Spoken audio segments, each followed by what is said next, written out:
Parliamentary elections or general elections or Lok Sabha নির্বাচন যাই বলে থাকো না কেন, এটা কিন্তু খুব শীঘ্রই আসতে চলেছে। You must be knowing that very soon the Lok Sabha elections will be held.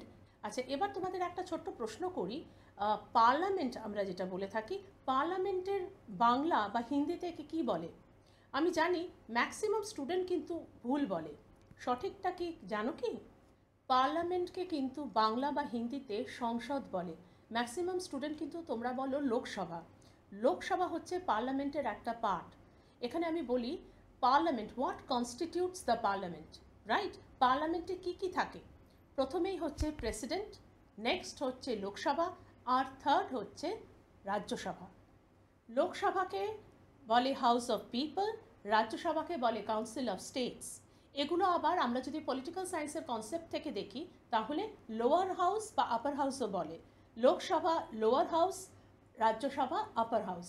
এই আপার হাউস আর লোয়ার হাউস এই দুটো টার্ম কিন্তু অল ওভার ওয়ার্ল্ড মোটামুটি এটা একটা ইউনিভার্সালি চলে বলতে পারো।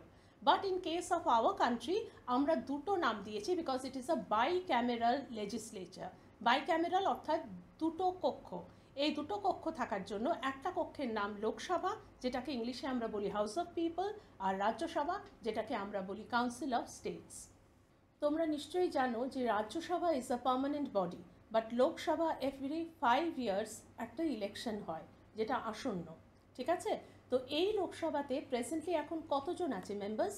এগুলো কিন্তু তোমরা অবশ্যই ল স্টুডেন্ট হলে বা অন্য সাবজেক্টের স্টুডেন্ট হলেও নিশ্চয়ই দেখবে। এবার আসি article 82 of the Indian constitution. Article 82 এর আন্ডারে একটা পার্লামেন্ট ডিলিমিটেশন অ্যাক্ট করতে পারে। ডিলিমিটেশন অ্যাক্ট মানে কি? এই অ্যাক্টের আন্ডারে একটা কমিশন তৈরি হয়, ডিলিমিটেশন কমিশন। এই commission works in collaboration with the election commission. ঠিক আছে? কথা হচ্ছে এই কমিশনের কি প্রয়োজন? এই কমিশন কিন্তু অ্যাকচুয়ালি ইলেকশনের সময় কাজ করে। ইলেকশনের সময় যে কনস্টিটিউয়েন্সি বা নির্বাচনী কেন্দ্রগুলো হয়, এই নির্বাচনী কেন্দ্র সারা ভারতবর্ষে কতটা হবে, তাদের এরিয়া কি, এইগুলো হচ্ছে এই কমিশনের কাজ, রাইট? সেই কমিশনের কাজ কিন্তু একমাত্র শুধুমাত্র লোকসভার ক্ষেত্রে নয়, বিধানসভা নির্বাচনের ক্ষেত্রেও they do the same thing, that is during the assembly elections also. Apart from this আরেকটাও অ্যাক্ট আছে, representation of the people's act 1951। এই অ্যাক্টের আন্ডারে ইলেকশন কিভাবে কন্ডাক্ট হবে, qualification disqualification of the members কী থাকবে, এগুলো কিন্তু সব ডিটেলসে বলা আছে। তাহলে আমাদের প্রথমে জানতে হবে এই ইলেকশনে অর্থাৎ লোকসভা ইলেকশনে কারা কারা দাঁড়াতে পারে, who can be the candidate in the elections. এখানে কিন্তু according to the constitution the candidate must be 25 years of age. এর কমে কিন্তু হলে হবে না, there is no such upper age limit. আর সেকেন্ড হচ্ছে ভোট কারা দিতে পারে? ভোট দিতে পারে all the citizens of India who are above 18 years of age. আগে এটা 21 ইয়ার্স ছিল, এরপরে এটা রাজীব গান্ধী গভর্নমেন্টের সময় এটাকে 18 ইয়ার্স অফ এজ করা হয়, যেটাকে আমরা বলে থাকি universal adult suffrage. India is the largest democracy in the world. এটার জন্য ইন্ডিয়াতে যখন একটা পার্লামেন্টারি ইলেকশন বা লোকসভা ইলেকশন হয় তখন কিন্তু একটা বিশাল বড় তার ব্যবস্থা, সেটাকে কন্ডাক্ট করা, অর্গানাইজ করা, it's a very tough job. সেই জন্য এই অ্যাক্টগুলো ছাড়াও যেটা মোস্ট ইম্পর্ট্যান্ট হচ্ছে the role of election commission. Election commission is constituted under article 324 of the constitution. এবার যেটা প্রশ্ন সেটা হচ্ছে কনস্টিটিউয়েন্সি বা নির্বাচন কেন্দ্রগুলো কিভাবে ঠিক করা হয়। এটা কিন্তু ঠিক হয় পপুলেশনের ওপর বেস করে। এবার population of each and every state in India, এই পপুলেশনটা কিন্তু মনে রাখবে লাস্ট যে সেন্সাসটা হয় সেই সেন্সাসের ওপর বেস করে কতটা পপুলেশন এক একটা স্টেটে আছে এবং অ্যাকর্ডিংলি সেটাকে কিভাবে ভাগ করা হবে সেটা ঠিক করা হয়। ঠিক আছে? যেমন বলছি, suppose the population of the state and the number of seats allotted to it, এই দুটোর মধ্যে যেন একটা ব্যালেন্স থাকে। অর্থাৎ মধ্যপ্রদেশ, ইউপি যেগুলোর অনেক বড় ভাস্ট এরিয়া বা টেরিটরি, তার সঙ্গে নিশ্চয়ই ছোট ছোট স্টেট যেমন কেরালা কম্পেয়ার করা যাবে না। So population and the number of seats allotted, এটা পুরোটাই যেন সেই স্টেটের মধ্যে ব্যালেন্স করে কনস্টিটিউয়েন্সি বা নির্বাচন কেন্দ্রটা ঠিক করা হয় এবং অ্যাকর্ডিংলি কটা সিট হচ্ছে টোটাল ইন্ডিয়াতে তার উপর ডিপেন্ড করে। According to the constitution Lok Sabha can have maximum of 550 seats, যার মধ্যে 530 should be from the states আর 20 ফ্রম দ্য ইউনিয়ন টেরিটরিজ। এখন প্রেজেন্টলি লোকসভাতে দেখা যাচ্ছে 543 সিটস আছে এবং 2 seats are for the Anglo Indian community, যদি প্রেসিডেন্ট মনে করে যে তাদেরকে ঠিকমতো রিপ্রেজেন্ট করা হয়নি। এই 543-র মধ্যে 530 হচ্ছে স্টেটস থেকে আর 13 হচ্ছে ইউনিয়ন টেরিটরিজ থেকে।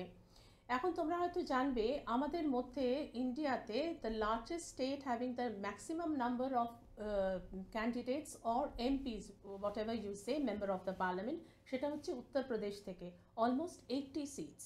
আর কিছু কিছু স্টেট আছে যেরকম নর্থ ইস্টে আমরা দেখি, যেমন মিজোরাম, সিকিম, নাগাল্যান্ড, সেখান থেকে একজন করে ক্যান্ডিডেট, বাকি স্টেটসগুলো থেকে দুজন করে candidate in the north east. Since India is a vast country, সেখানে কিন্তু যখন ইলেকশন হয় দেখবে ইলেকশনের ডেট কখনোই একদিনে হয় না। The whole country has different dates আর according to the dates the election takes place. ঠিক আছে, এবার আসছি ইলেকশন দেওয়ার পরে কাউন্টিং অফ ভোটস। ভোট কাউন্টের পর কী করা হয় সেগুলোকে ব্যালট বক্সে, এখন তো আর ব্যালট বক্স হয় না, আমরা ইভিএম মেশিনে ভোট দিই। সেখানে কি হয়, টোটাল নাম্বার অফ ভোটস কাউন্টিংয়ের পর দেখা যায় কোন পার্টি মেজরিটি পেল। এই মেজরিটি বা সিঙ্গল মেজরিটি বা absolute majority, whatever you say, সেটা একটা ম্যাজিক। এই ম্যাজিক নাম্বারটা হলো 272। 272 কি না, অলমোস্ট 50% অফ দ্য সিট, অর্থাৎ সেই 272 সিটস যদি কোনো পার্টি পায় তার মানে সে মেজরিটি পেয়েছে। মেজরিটি মানে এখানে অলমোস্ট সিঙ্গল মেজরিটি আমরা বলতে পারি বা absolute majority if it is 273, অর্থাৎ সেই পার্টি হচ্ছে maximum number of candidates they will be having in the Lok Sabha. এরপর আসছে কিভাবে এটাকে সাপোর্ট করে অন্যান্য পার্টিরা। এমন হতে পারে যে পার্টি এই পার্টি যদি মেজরিটি পেয়েও থাকে, তার সঙ্গে আমরা অনেক আদার ছোট ছোট political party, because India is a multi party system, ঠিক আছে, এখানে বাই পার্টি সিস্টেম কিন্তু নয়, it is a multi party system, যেখানে অন্যান্য ছোট ছোট যারা পার্টি আছে, political party, they will be supporting either from outside or from inside. অর্থাৎ পার্টি কে XYZ পার্টি সাপোর্ট করতে পারে কোথায় না, লোকসভাতে। কিভাবে সাপোর্ট করতে পারে, either being in the government or from outside the government. ঠিক আছে, আফটার ইন্ডিপেন্ডেন্স যতবার ইলেকশন হয়েছে তখন আমরা দেখেছি কোনো না কোনো পলিটিক্যাল পার্টি হয়তো মেজরিটি পেয়েছিল, কিন্তু পরের দিকে আমরা দেখতে পারি কোনো সিঙ্গল পার্টি মেজরিটি পায়নি। তখন কি করে, একটা political party with other political parties একটা কোয়ালিয়েশন ফর্ম করে, যেটাকে আমরা বলতে পারি অ্যালায়েন্স, বাংলায় বলতে গেলে বলবো জোট সরকার। এই জোট বা কোয়ালিয়েশন করে একটা অ্যালায়েন্স তৈরি করে অনেকগুলো পলিটিক্যাল পার্টি মিলে গভর্নমেন্ট কিন্তু ফর্ম করতে পারে। ওই জোটের মধ্যে যিনি লিডার থাকবেন তিনি অ্যাপ্রোচ করবেন প্রেসিডেন্টকে। প্রেসিডেন্ট তখন যদি দেখে আর কোনো সিঙ্গল পার্টি যদি মেজরিটি পায়, সেক্ষেত্রে কিন্তু সেই পার্টির লিডারও প্রেসিডেন্টকে অ্যাপ্রোচ করতে পারে টু ফর্ম দ্য গভর্নমেন্ট। এখনও পর্যন্ত ইন্ডিয়াতে 3টে অ্যালায়েন্স আমরা দেখতে পাই, ঠিক আছে, NDA, UPA and India alliance. NDA অর্থাৎ ন্যাশনাল ডেমোক্রেটিক অ্যালায়েন্স, ইউপিএ অর্থাৎ United progressive alliance and 3 India alliance. এই 3টে জোট আমরা এখনো পর্যন্ত দেখতে পাই। মেজরিটি পার্টির লিডার যখন প্রেসিডেন্টকে অ্যাপ্রোচ করে টু ফর্ম দ্য গভর্নমেন্ট, সেখানে কিন্তু লিডারই যে প্রাইম মিনিস্টার হবে, it is not like that. Leader prime minister হতে পারে, অথবা party leader, he remains as the party leader, অন্য কেউ একজন প্রাইম মিনিস্টার হতে পারে।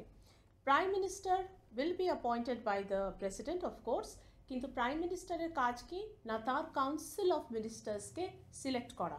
কাউন্সিল অফ মিনিস্টার্স হচ্ছে কি না, লোকসভার মধ্যে একটা কাউন্সিল যেখানে মিনিস্টার্সরা থাকবে।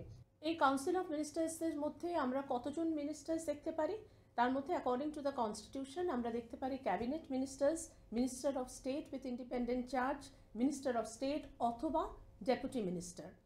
এই 4 রকম মিনিস্টার আমরা নর্মালি দেখে থাকি। According to the 91 amendment of the constitution, এই মিনিস্টার্সের সংখ্যাটা কত হবে that has been stated. 91st amendment কি বলছে না, এই যে সংখ্যাটা, this should be 15% of the total strength of Lok Sabha, অর্থাৎ 15% মানে তার বেশি যেন কাউন্সিল অফ মিনিস্টারদের সংখ্যা না হয়। এইটা হচ্ছে মোটামুটি কিভাবে আমাদের ইলেকশনটা হচ্ছে, লোকসভা ইলেকশন বলো বা জেনারেল ইলেকশন, সেটা হচ্ছে তার জাস্ট একটা আমি লাইন তোমাদের বলে দিলাম। এটা অনেক বড় একটা ব্যাপার, কনস্টিটিউশনে কিন্তু সবসময় সব ডিটেলস থাকে না। এটা আমাদের কিসের ওপর বেস করে হয়, এই যে ক্যাবিনেট মিনিস্টার বলো বা মিনিস্টার্সদের চুজ করা বলো বা প্রাইম মিনিস্টারের দায়িত্ব নেওয়া বলো, সবটাই কিন্তু পাওয়ার্সগুলো দেখবে দেওয়া আছে in the name of the president, but prime minister exercises it. এই যে পুরো ব্যাপারটা, এটা কিন্তু ব্রিটিশ পার্লামেন্টারি সিস্টেমের ওপর বেস করে আছে, ঠিক আছে? তোমরা যারা স্টুডেন্ট আছো, আমি চাই তোমরা আপকামিং যে ইলেকশনটা আছে, লোকসভা ইলেকশন, সেটাতে কিন্তু participate in the sense follow করবে everyday newspaper, everyday TV channels. কেন, কিভাবে ভোটটা হচ্ছে, রাইট? তোমরা তো ভোট দেবেই, অফকোর্স ইউ আর অ্যাবাভ 18, কিন্তু কেন আমি এটা বলছি, বিকজ এটা যদি তোমরা ফলো করো দ্য নিউজ অ্যান্ড এভরিথিং, তাহলে তোমরা বুঝতে পারবে যেটা কনস্টিটিউশনের আর্টিকেলে বলা আছে বা অ্যাক্টসগুলোতে বলা আছে, সেটা কিভাবে ইমপ্লিমেন্টেড হচ্ছে বা এক্সিকিউটেড হচ্ছে। It is very important for the law student to understand how the system is working. That is going to help you a lot in your future career. যে কোনো ব্যাপারে, in terms of general knowledge or in terms of law, whatever it is, to get a hold of the subject, you must understand this political system. So students, I am signing off for now. এই ভিডিওটা তোমাদের কেমন লাগলো, যদিও in-depth আমি এত short টাইমের মধ্যে বলতে পারলাম না, but do let me no.